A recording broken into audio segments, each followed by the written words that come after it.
Пандемијата допрва ќе остава големи последици. Песимистички, уште позагрижувачки се новите проекции на Меѓународниот монетарен фонд наместо првично проектираниот бруто домашен производ од 4% за годинава се најавува пат на економската активност од 5,5%. Иако одредени статистики покажуваат подобрување, сепак затворањето на економиите удри и по реалниот сектор. Колку е реално пат од 2% поени? Гостин во Дневникот, гувернерката на Народната банка Анита Ангеловска-Бежовска. Што всушност говорат новите октомвриски проекции на Народната банка? Ке има ли надолна корекција? Нашите очекувања за економската активност оваа година беа пат од 3,5%. При тоа, динамички гледано, очекувавме дека најголемиот удар од кризата ќе биде во вториот квартал оваа година, за кога проектиравме 12% пат. Потоа очекувавме падот да продолжи, но значајно да забави тој пат на околу 5% во третиот квартал и веќе постепено стабилизирање на состојбите во последниот квартал од оваа година. Остварувањата во вториот квартал од оваа година би рекла дека се многу блиску до нашите очекувања. Проектиравме пат од 12, остварениот пат е 12,7%, а за третиот квартал, иако не располагаме со многу индикатори врз основа на кои што може да се направи проценка, меѓутоа ако ги земеме во предвид индустриското производство, трговијата, извозот, би рекла дека видливо е дека ќе има забавување на падот на економската активност кој што беше присутен во вториот квартал оваа година. Сепак постои ли надолен ризик? Ако ги имаме во предвид остварувањата во првата половина од оваа година, постои надолен ризик во однос на нашата проекција за пад на економската активност од 3,5%. Секако ќе биде многу важно што ќе се случува во преостанатиот дел од годината. Тука значаен фактор е не само здравствената состојба и натамошните случувања на ова поле, туку многу значајно ќе биде дополнително што ќе се случува кај нашите најзначајни трговски партнери, бидејќи ние сме мала, отворена економија и случувањата надвор значајно влијаат и на домашниот контекст. И понатаму друг значаен фактор кој што ќе влие на тамошните случувања е секако ефективноста на макроекономските политики. Тука пред се мислам на монетарната, фискалната политика, односно колку тие ќе бидат ефективни во ублажување на негативните случувања од пандемијата. Гарантира ли Централната банка и натаму стабилност на цените и покрај шоковите со кои се соочува македонската економија? Има ли некои услови или евентуално индикации кои што може да доведат до одредени поместувања во негативна насока? Во услови на проектиран пат на економската активност за оваа година, што во основа значи пат на расположливиот доход, јасно е дека не можеме да очекуваме инфлацијски притисоци кои што би доаѓале од страната на побарувачката. Оттаму Централната банка за оваа година со априлските проекции проектираше инфлација околу нулата за оваа година, а потоа постепено сколемување, постепен раст на цените кој што би достигнал до 2% на среден рок. Значи зборуваме за умерена, ниска, стабилна инфлација.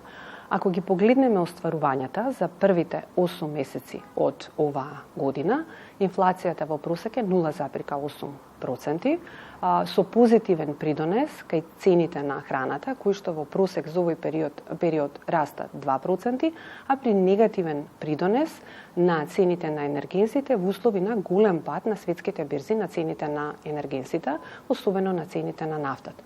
Оттаму би рекла дека за оваа година, па наредната година и на среднорочен период не би требало да имаме позначени инфлацијски притисоци.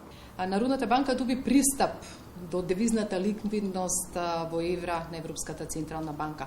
Што конкретно значи ова и за фирмите и за граѓаните?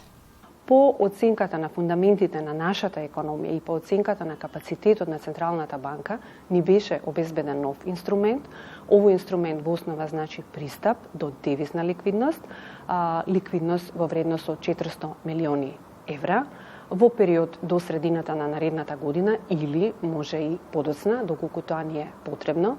Што значи сето ова? Ова значи дека во услови кога има висока неизвестност во глобални рамки поради пандемијата, неизвестност е и во однос и на интензитетот на кризата, но и во однос на времетраењето на кризата, во услови кога на глобалните финансиски пазари има големо затегнување на пристапот до финансии, станува поограничен пристапот до финансии, ние имаме пристап до Европската централна банка, имаме пристап на девизна ликвидност, што во основа значи го зголемува нашиот девизен потенцијал, а чим имаме поголем девизен потенцијал, тоа остава простор и за порелаксирана монетарна политика, а релаксираната монетарна политика секако дава значаен придонес во одржување на поволни финансиски услови. Значи го помага кредитирањето и на населението, и на компаниите и овозможува тоа да е кредитирање да е по поволни финансиски услови.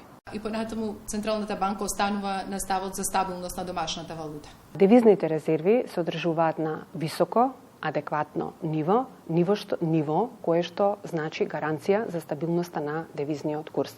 Впрочем, од почетокот на кризата, девизните резерви остварија раст и ако го споредиме нивото на девизни резерви сега, во споредба со минатата кризата 2008-2009 година, нивото е значајно повисоко, повеќе од двојно повисоко и сите индикатори кои што се користат, значи стандардни меѓународни индикатори, упетуваат на високо, адекватно ниво на девизните резерви, која што е всушност и клучна детерминанта на стабилноста на валутата. Колку ќе не чини пристапот до базата на Европската централна банка?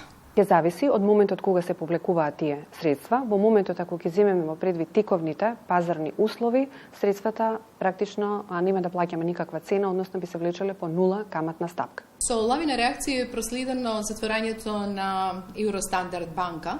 Прашањето е дали по одземањето на лиценцата на една од банките во државата има поместување во довербата во банкарскиот систем.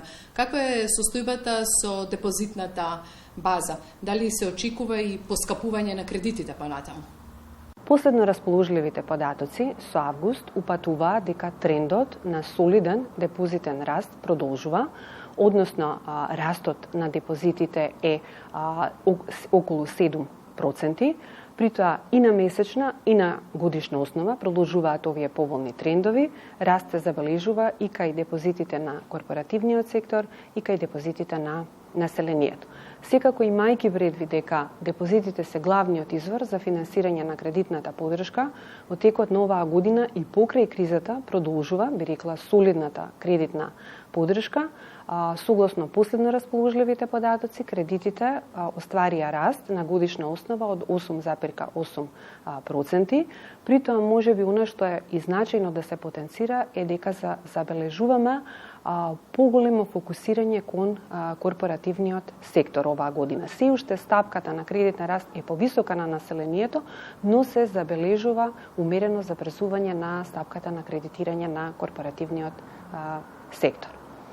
Оттаму, исто така, значаен сегмент е, бидејќи расте депозитната база, тоа значи ликвидноста, потенцијалот со кој што располагаат банките за финансирање и нема затегнување ни на каматните услови, наспроти затегнувањето на странските финансиски пазари, туку напротив, каматната стапка на кредитите продолжува во текот на оваа година да следи умерена надолна траекторија.